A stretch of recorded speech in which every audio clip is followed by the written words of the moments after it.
Hi, everybody. Thanks for joining. I'm just going to give everybody a couple minutes to come on here.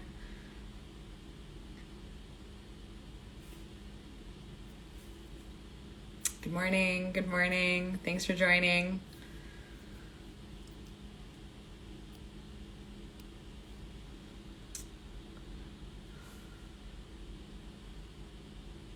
Just going to give everybody a couple minutes to join, and then I'll introduce our topic for today.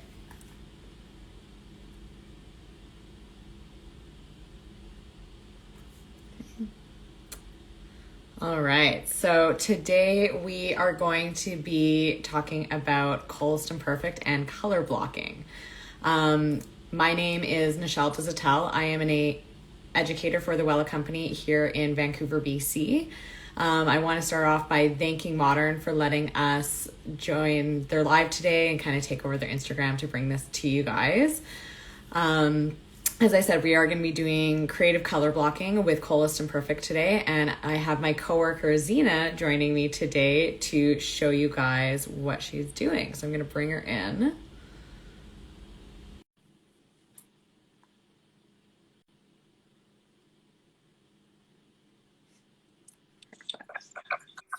Hi. Hey, How are you doing? I'm doing great, thanks. How are you? Good. Awesome. Okay, here. There we go. My name's Zeina. I'm a field education trainer with the Wella Company as well. And yeah, we're super excited to be showing you guys some color blocking with Koleston Perfect. I love using this line. Yeah, I think it's kind of underrated as far as like a creative standpoint, because a lot of people just think of permanent hair color as gray coverage and don't really think about using it in a creative way. So I'm excited for you to show us what you're doing today. Yes. Okay, well, let me bring my girl over. Awesome. Okay, here we go. Let me lower this a little bit.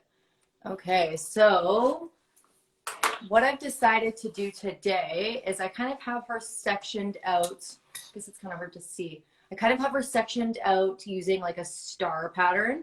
So I started out with my star with just in that fringe area there. And then I just kind of continued along to create these points just all along the back and the sides.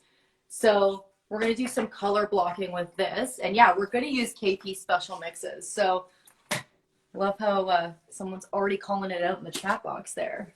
Yeah, you're on it. And for all of you guys in the chat, I am going to be watching the chat for Zeina to answer any questions. But also, if you do have questions, you can put them in the little question card at the bottom of your page. So it makes it easy to retrieve them as well. Yeah, so I kind of like to start, I'm using two different colors here, and I kind of like to start with in the bottom just to like get this all done. And I'm just going to kind of start in the front and attack this section here. So my first color is a special mix color. So it's Koleston Perfect Special Mix, and I am using 3/4 of 0/00, which is our clear. And I added 1/4 of 0/11, which in Wella is one is an ash. So it's going to be a double ash. Yeah. And sorry, I mixed this with 20 volume. Awesome.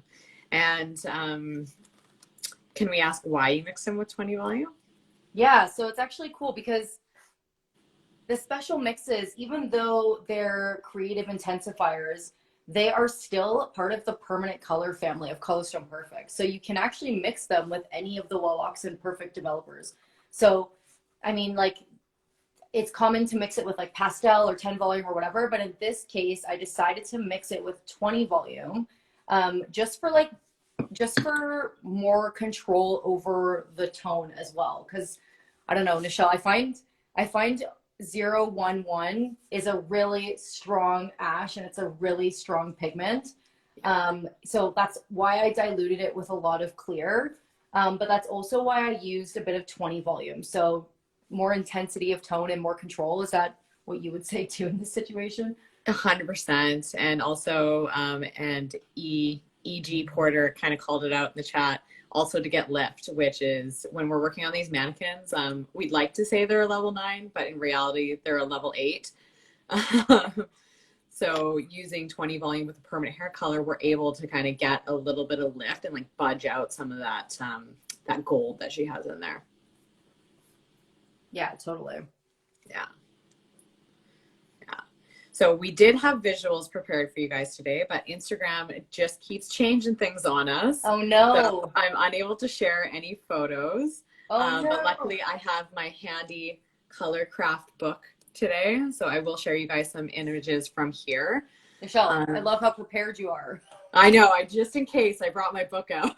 It's like I got a hard copy of this. So I always love hard copies of stuff because I like to take notes in books, but luckily this is my clean copy, so it doesn't have all my notes in it.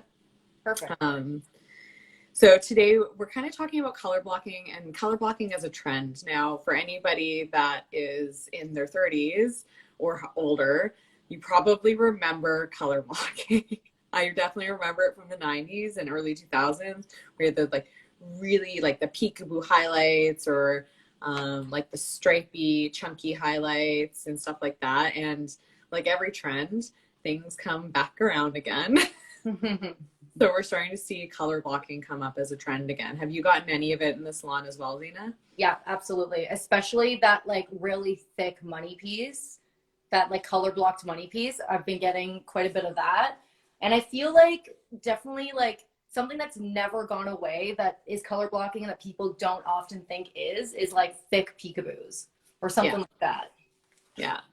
Yeah. And like big panels of color and stuff like that. And I think the money piece, like we kind of knew when that started getting popular that was like a variation of that old school, like color blocking in the front, just a more softer, modern way of doing it.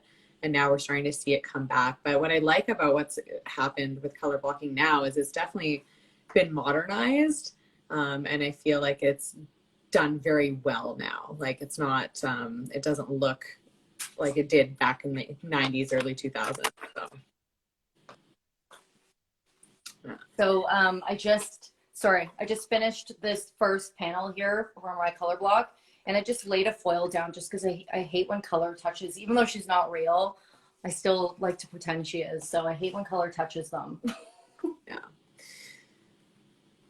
So one of the questions that we get often asked with color blocking is like, how many foils do you put in? Or how do you know where to put your piece or what shape to use? Hi from a fellow Calgary stylist. Hi, Lux Beauty Studio. Oh, Calgary, yes. Hi.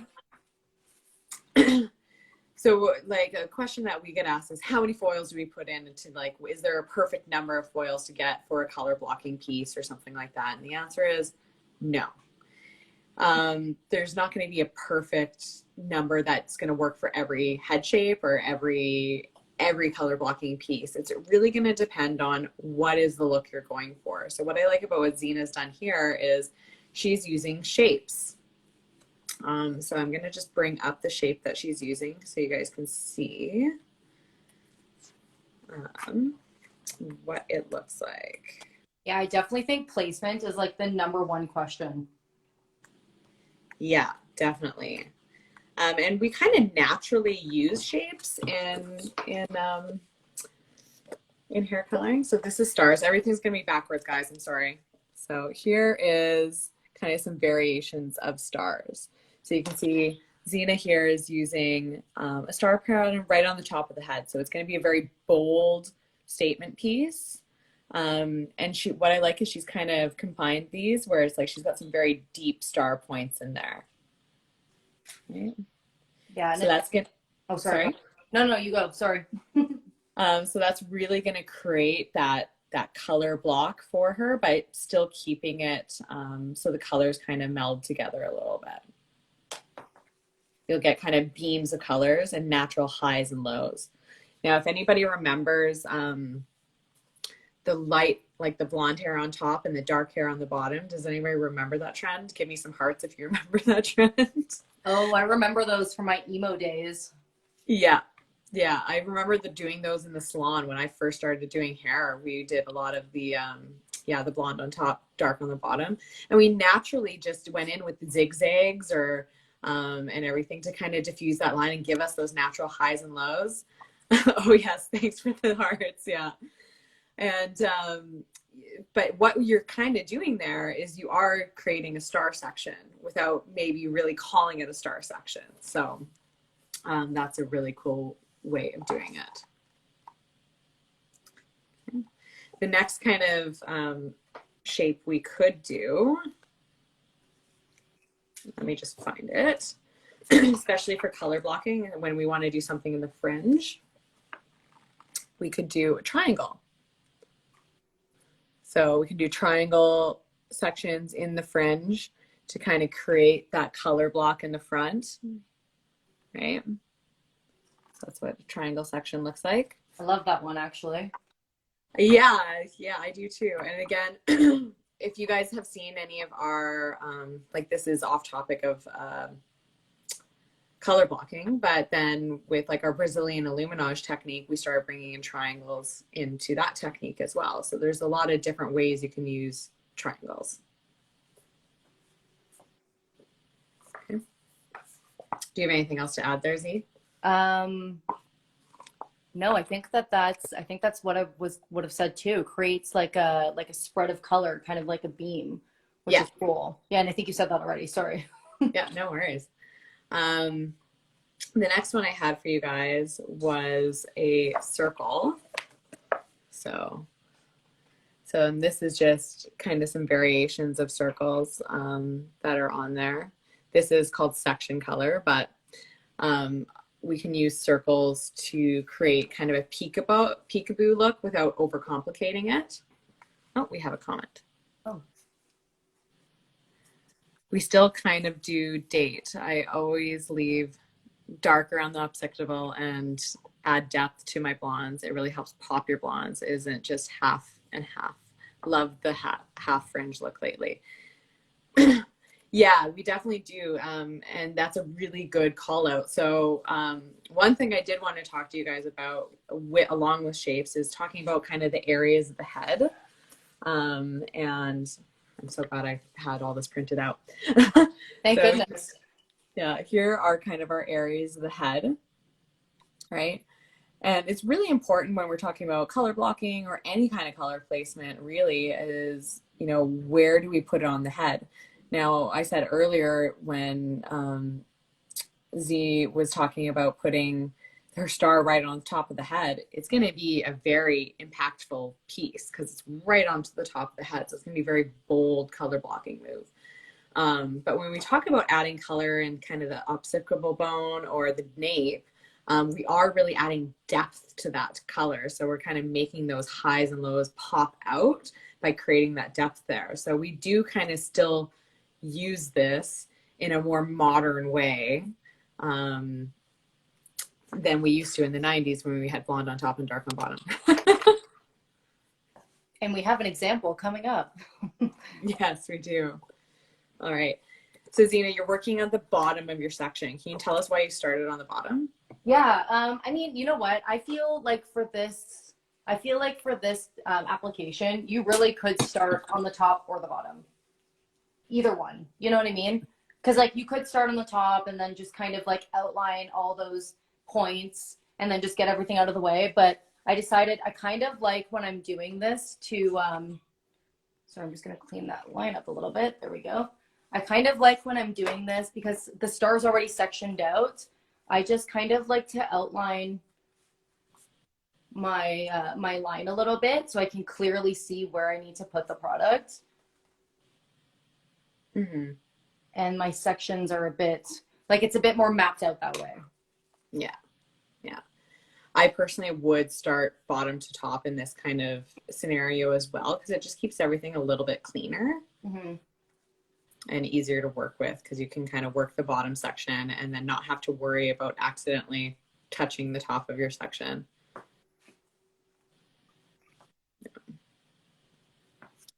So with KP, the nice thing about doing this kind of color with a product like Koleston Perfect is the fact that it's got this nice cream consistency to it. So the color stays where you put it. If you're doing this kind of technique, say with like Color Touch or something like that, the product tends to be a little bit more runny. So you do have to be a lot more careful with your application, where I find with KP, it's nice that with the consistency, it just stays where you put it and you don't have to worry about it moving around too much. Yeah, it definitely allows for more precise application. Mm-hmm. For sure. So we have a comment from EG, sorry, Porter. I use the concentric circle pattern on one of my mannequins using a various ratios of 10/0 and 0/0, 0/66 and 0/88 to create different blue tones. It turned out amazing. Oh, the concentrates. Yes. It's actually really fun to play around with the special mixes from KP. I think a lot of people don't think to use them creatively. So that's awesome. Yeah. But, you know, on that note, also adding it into the rest of your Koleston Perfect. Yeah. Great way to use it too. Yeah, it's nice to be able to kind of change the tonality of the colors you're working with, or even like modify or intensify those tones. Like you can make really punchy reds by using some intensifier, and yeah. Actually, Professional says, "Woo, Zeina." Who said what? Professional. Oh, hi. So Lux Beauty Studio, will you have an example of this look after it's done? Yes, she has a finished mannequin that she's already done this technique on. So I'm excited for you guys to see it because it's really quite pretty. Mm-hmm. Sorry. No, go ahead. Sorry, Nichelle. I'm just like running out of colors, so I'm just gonna take a moment to mix a little bit. Yeah, no worries. Perfect. So kind of going through the other shapes that we can use, because, you know, we talked about using circles and triangles and stars. One that a lot of people don't tend to think of using, which I actually really like. It's probably one of the ones that I use the most, and it'd be crescents. So this is an example of like a crescent and a circle working together. Okay. But little crescent sections like this. Now I like to use these in my hand painted balayages a lot. It creates, you know, a strong focal point of color. And you can kind of mix it with our circles to create kind of flashes of color, which is an example down here. Sorry, guys.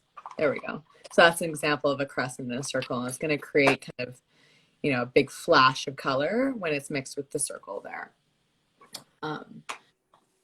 And you can also use crescents in the fringe area to create kind of shine lines. If you guys have ever seen those, where it's like a section where it looks like, you know, they do like rainbow shine lines and fringes and stuff like that. A lot of times they're using a crescent, and that's how they get that look. Have you ever done a shine line, Zeina? Yeah. I'm trying to think if I did it as a crescent though. I feel like I may have done it maybe as a rectangle. Does that make sense? Yeah, 100%. Because, you know, rectangles are going to give you like panels of color, right? So if done right in the fringe area, you can definitely create that shine line using a rectangle. Yeah, I think because we get so many questions about placements and like where to put it and like how much to put it, I think for me the main thing is always like looking at the haircut and how the haircut is sitting and where you want to see those flashes of color and where you're going to put them. That's like the number one thing for me. It's definitely the haircut, and it's also the areas of the head, right? I mean, if you put something in the fringe, it's going to be a very expressive look. It's going to be right in your face. Like if you look at my hair, for example, I have my hairline and fringe done in kind of a color blocking way, just a little bit more subtle than what we're seeing on trend right now. But it's very expressive. It's right in front of my face. You can see it immediately. Whereas, you know, say we're working on the top of the head like Zeina is, again, it's going to be very expressive, but it's going to create, you know, a veil of color over top of everything else. But if we start working in like the parietal ridge or in the temple, we're going to start getting more flashes of color. So that's a really good place to put, rectangles and stuff like that around the parietal ridge and temple, because that's going to create big flashes of color. That's typically where we see like peekaboos and stuff like that, right? And then we kind of already did talk about the occipital bone and the nape area, where that's going to a good place to put darker colors to create depth and let our colors kind of pop. Mm-hmm. So I think on that question earlier, I remember you said that question about how many foils that we're supposed to put in. I think to answer that question, just to go back to that for a second, I would like section out where I want to see it and then determine how many, put the foils that you need in. You know what I mean? So it's not really about the amount. It's more the placement. Yeah, exactly.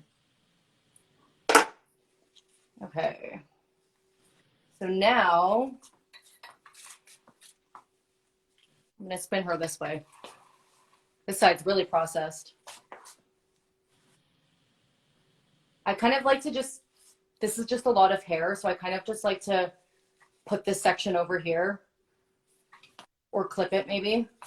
Just get it out of your way. Yeah, just because it's a lot of hair that I'm holding on to. There we go. Bit of this touched, but that's okay.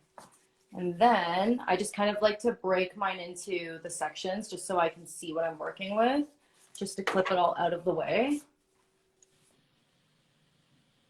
And then I can properly kind of outline it. So just kind of outline where I'm going and then fill it in, kind of like paint by numbers.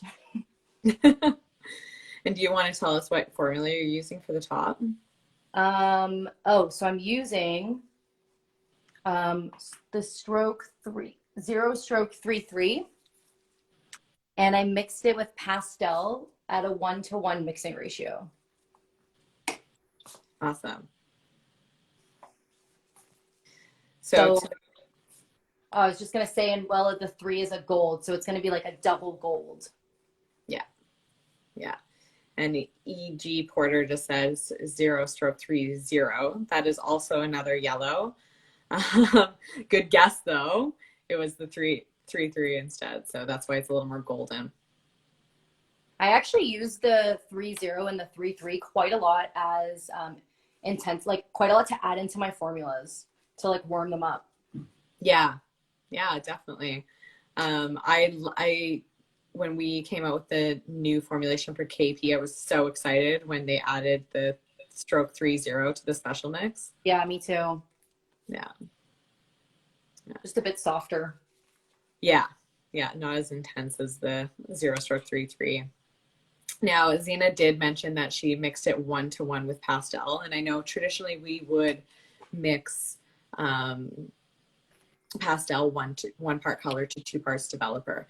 In this case, she mixed it 1-to-1 just for consistency's sake, and also because we wanted to have a little bit more impact of color. So when you mix less developer into it at a 1-to-1 ratio versus a 1-to-2, you're just going to have a less dilution of color.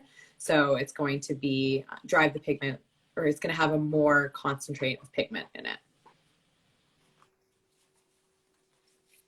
And I also find too, mixing it at a 1-to-1, the consistency is a bit easier to work with than at the 1-to-2, just because it's less runny. Mm-hmm. Yeah. Just for me anyway, I like a bit of a thicker consistency. Definitely, especially for a technique like this, right? I just find it Oh, sorry. Chris Hasselhair says everybody wants ash in Toronto. LOL. I don't think it's just Toronto. I think it's all over. Well, I feel like a lot of people want ash, but then you always get that client who wants a warm tone, and it always kind of throws you off at first, doesn't it? You're like, what? You don't want it to be gray? Yeah.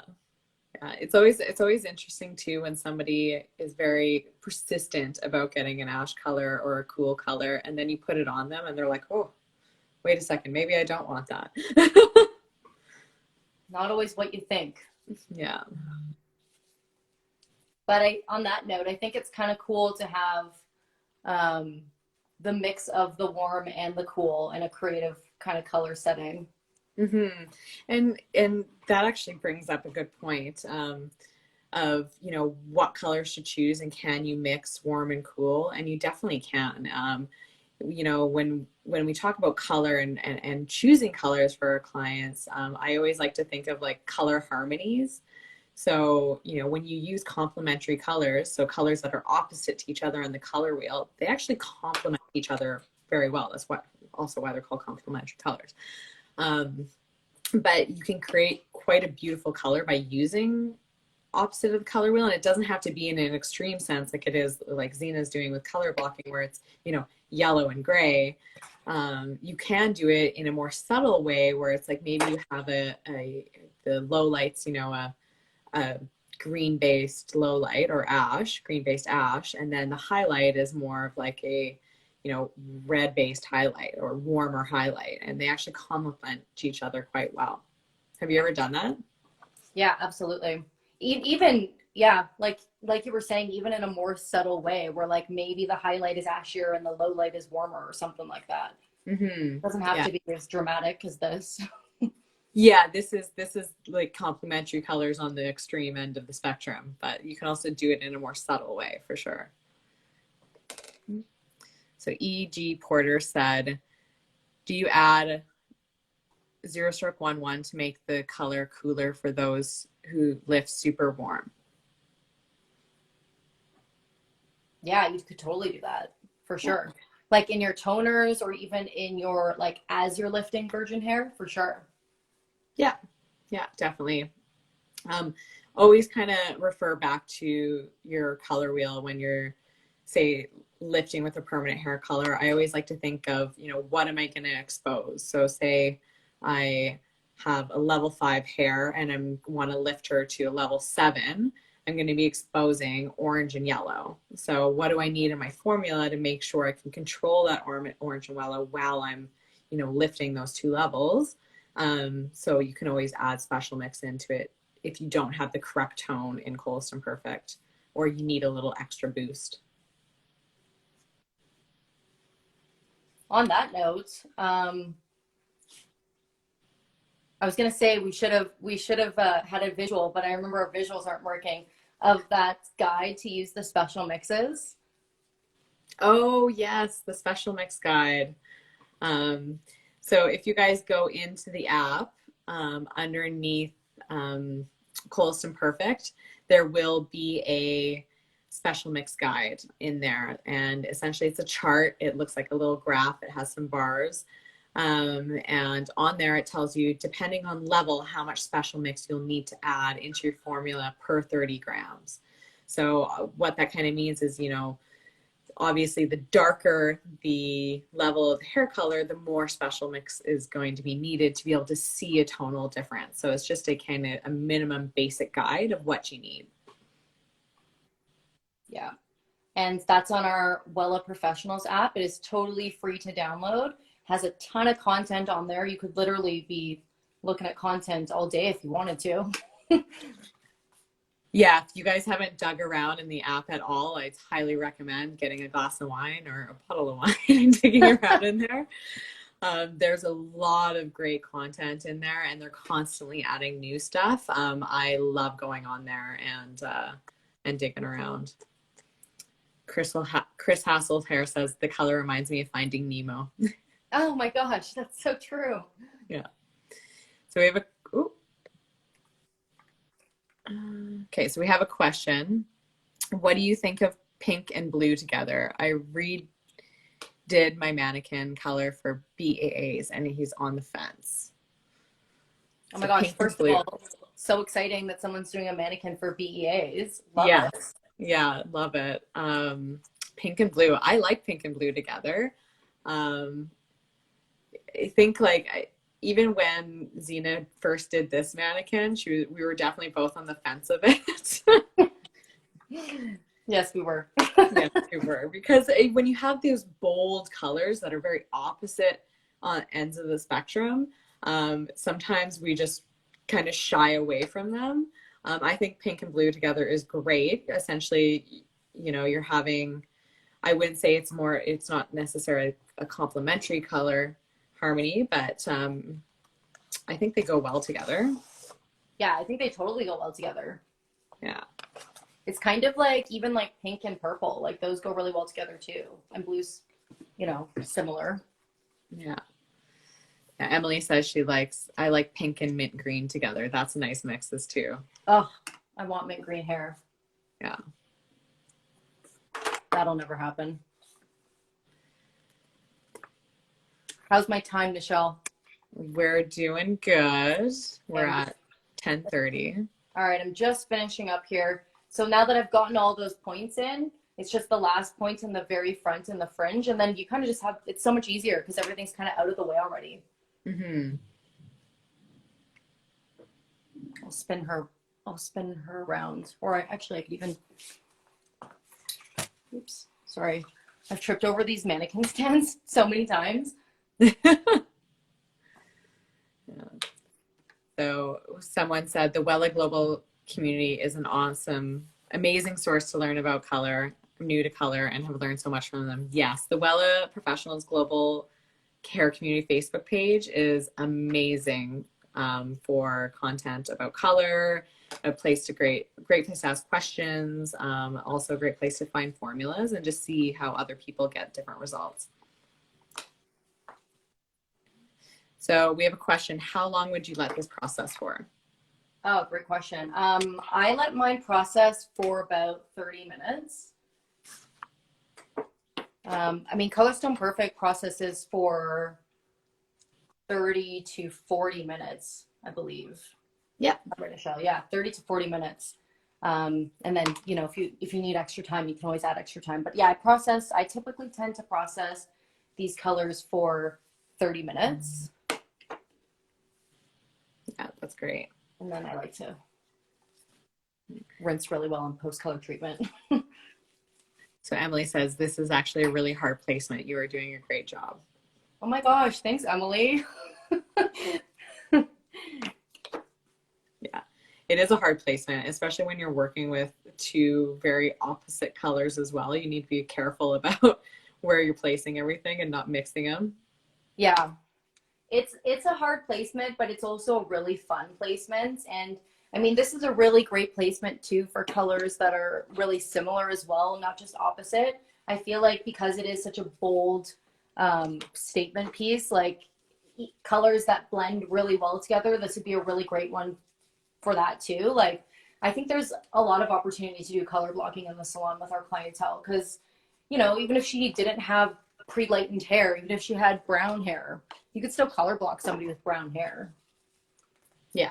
They don't always have to be like pre-lightened and bleached out. And yeah, and I mean, even when you look at, say, some of the color blocking that we're getting out there, it's not always fashion colors or really bright colors. Sometimes it's something as subtle as, say, mine, where it's like I have a level 6 hairline kind of color block and then the rest of my hair is colored to level 5. You know, it can be something very subtle. It doesn't have to be high impact. So using KP to maybe lift someone's natural hair a couple of levels is something you can do versus having to go in with lightener and everything like that. okay, I'm going to spin her around because I wanted to show you something. Well, sorry. Okay, so now that I've done all of that, I like to like kind of just gather all of this. I'll move back a bit and put it all on the top just to really make sure nothing's touching. You know what I mean? If things are touching a little bit, like it's not the end of the world.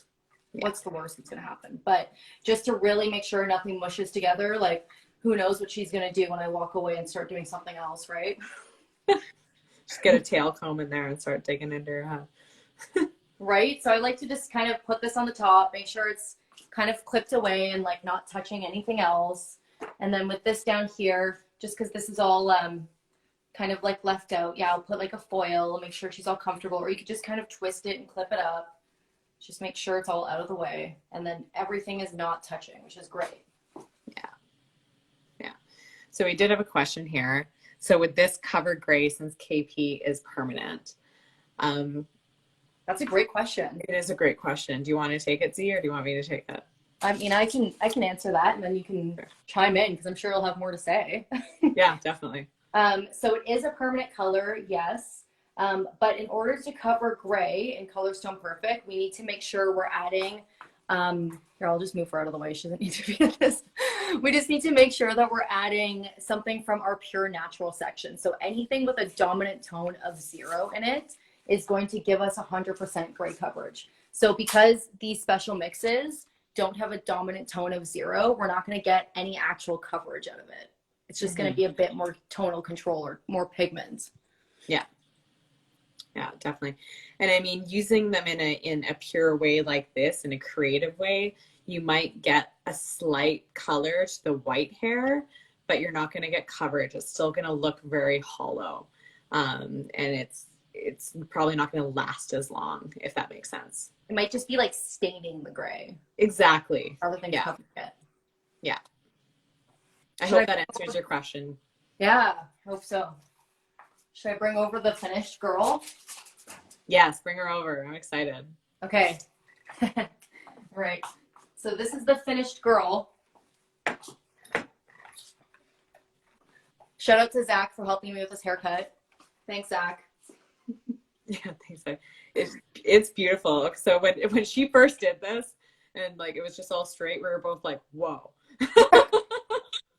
We were. I called Nichelle, I FaceTimed her, and I was like, oh my God, look at my mannequin. I don't know.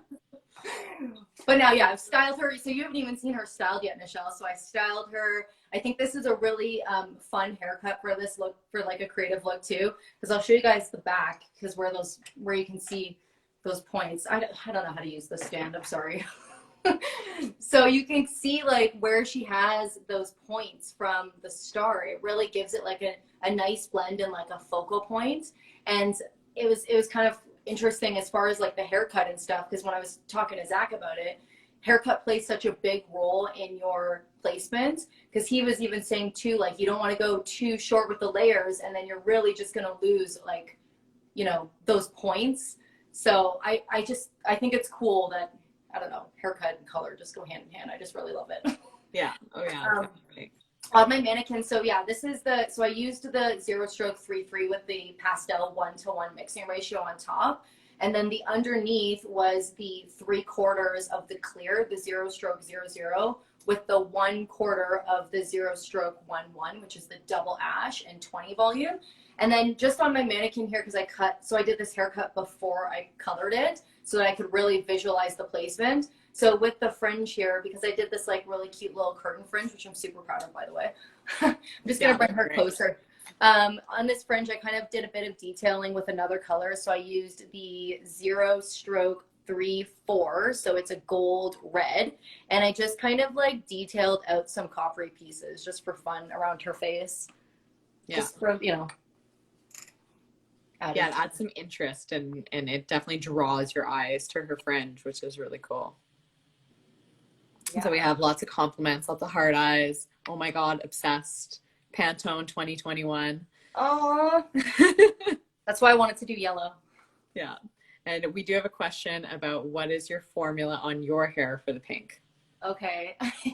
I'm using Instamatic by Color Touch Pink Dream. Hopefully you can find some. Yeah. Yeah. There are lots of other formulas that you could use for that. I think like the Illumina color opalescence ones are really nice. That pink would be close, but not as nice as the Pink Dream. Yeah. So yeah, the titanium rose, I think is what you're talking about, and opalescence. Yeah. Really nice, super shiny. It's a really nice finish. I actually toned my hair with the 9-stroke 5-9 in Illumina, and it was like so nice. It was like really shiny and beautiful. But this right now is Pink Dream. Yeah. Yeah. I haven't swayed. Yeah. Awesome. Well, I love that your mannequin's now finished. Is there anything? Oh, yes. You have another one. That's right. Yes. I almost forgot about that. Yeah. So we wanted to talk about circles and just like how simple, you know, the shapes and everything could be. So she had another mannequin that she did a circle pattern on. Okay, sorry, let me just, okay.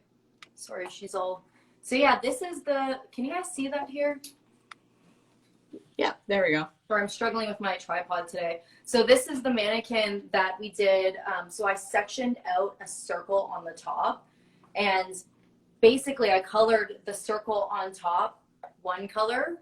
I hope you guys can see that. I'm so sorry. I colored the circle on top one color and then everything underneath another color. And what's really cool is the top just veils over and gives it almost like that really nice like balayage effect with like way less work, to be honest, because it takes way less time to do a color blocking than it does a balayage for me anyway.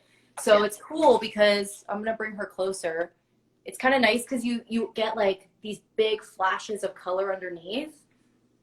Hopefully you can see all that there. Yeah. And then that really nice like rich veil on top. So the colors I used, the red is 6/6 stroke 4/6 and 20 vol. So that was a really intense violet red actually. Yeah. And then the top is 4/75 and 5/75 with 20 volume, which is like a really nice mahogany chocolatey color. Yeah. So this was just such a quick and easy sectioning pattern. I feel like this is like the easiest one, and it's quite impactful too. Yeah. Yeah. And I think kind of the point we're trying to make, because I think when it comes to color blocking, we can always tend to overthink it. And we're like, how many foils do we need to put in and where do we put it? And what I really like about when we talk about shapes and shapes like this is it's just, you know, it's really easy to just like put a circle in and you get that color blocking look. It's not a matter of like, oh, how many foils do I need or anything like that. It's just as simple as the shape. Yeah, totally. Oh, I'll show you the back. Sorry. Yeah, so it's nice because you get this really nice veil on top, and then that perimeter is like outlined by that flash of color. So you can kind of see it under there. Yeah. Yeah. So shiny. So a question was asked, how did you blow dry the fringe that nice? Oh, how did I blow dry the fringe? Okay, well, I like to, when I blow dry a fringe, I like to use a paddle brush and blow dry her back and forth. And then I use a round brush to give her like that swoop, but I curled this after, so that's why it looks so nice. I used my GHD soft curling iron just to like give her that like swoop. And I also love like, I'm obsessed with fringes. I just love like these short pieces. Yeah. Yeah, it looks really nice. And then the other question we have here from Chris Hasselhair is, what level was she before? Oh, she was, so before I colored her, she was like a virgin mani. So she must have been like a level 6 virgin. Yeah. Yeah. Yeah, that's awesome. Awesome. Well, thank you so much, Zeina, for sharing your knowledge with us today. I love both the colors you showed us today. If you guys ever have any questions, please feel free to reach out to either Zeina or myself on Instagram. Her Instagram is ZHairWarrior, and then my Instagram is TheHairNiche. You can also make sure you're giving Modern a follow, and you can also follow us at Wella Canada West, where all our education is posted on there as well. This will be saved to IGTV, so if you guys want to go back and refer back to it later, you can always do that. We'll be back in 2 weeks, same time, same place, and we're going to be talking about color removal. But wait, we also have lives next week. Oh yes, we have lives all next week. Every day next week we are doing a live for Modern's 35th anniversary. If you guys want to know the schedule, it is posted on Modern's page. It's also posted on Wella Canada West page. Thanks so much for joining today, and have a great day, guys. Bye. Thank you.